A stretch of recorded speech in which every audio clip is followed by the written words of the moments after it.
Hello, hello mga katigang. Ito yung merienda ko. Vegetable roll ang tawag ito. Linagyan ko ng konting sweet and spicy ba yun? Sweet and sour. Ayan. Konti lang.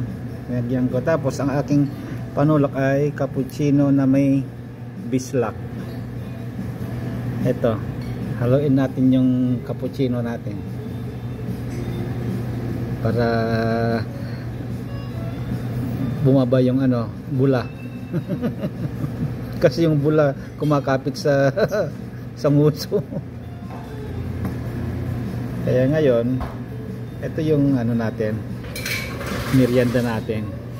Ayan, na mix na yung bula, konti na lang. Ayan. Kaya pwede nang tanggalin yung bislak at magmimerienda tayo. Merienda time. Bye bye mga katigeng.